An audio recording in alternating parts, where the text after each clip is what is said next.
Pharma-based hearing on their concerns about the safety of HPV vaccines, because again, they were introduced in Japan and universally recommended, and there were many adverse effects.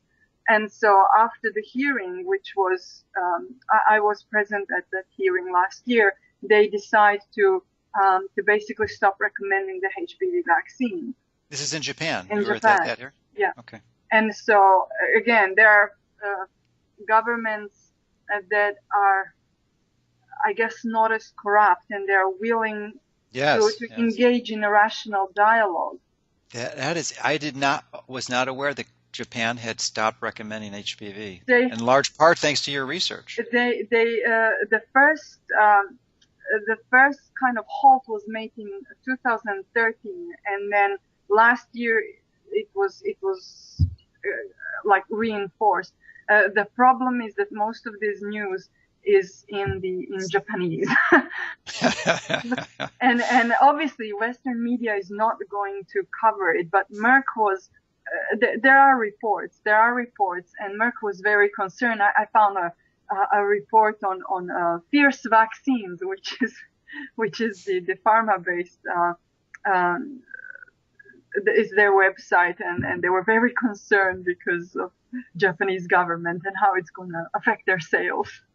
Sure. Well, what else would they be concerned about? They're not concerned about helping people. They're concerned about the bottom line. No. So they had to send their experts to Japan to try to ration Japan into introducing back the recommendation for HPV.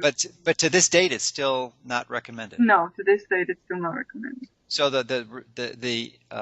the use or the adoption of that is, I would imagine, radically decreased. It's probably still voluntarily available if one is convinced of the pharma propaganda, exactly. But it's not mandated. Exactly. And there was a paper recently came from Japan, and again, trying to reverse the damage that's been done by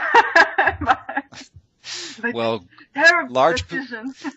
Yeah, large kudos to you for making that happen. It sounds like yours is the research that triggered that whole process. So congratulations. There were more. I wouldn't take the credit. There were many. There were other scientists, our colleagues from France and also from the US, and many Japanese scientists that have openly raised their concerns. People. There was a physician there who treated over 20 cases of MS after Gardasil, and his testimony was very important because the pharma people were saying, their classical spiel on this issue is that it's all psychogenic effect, and so it's like, really, how can a psychogenic disorder cause an MS lesion in the brain? And they didn't have an answer to that.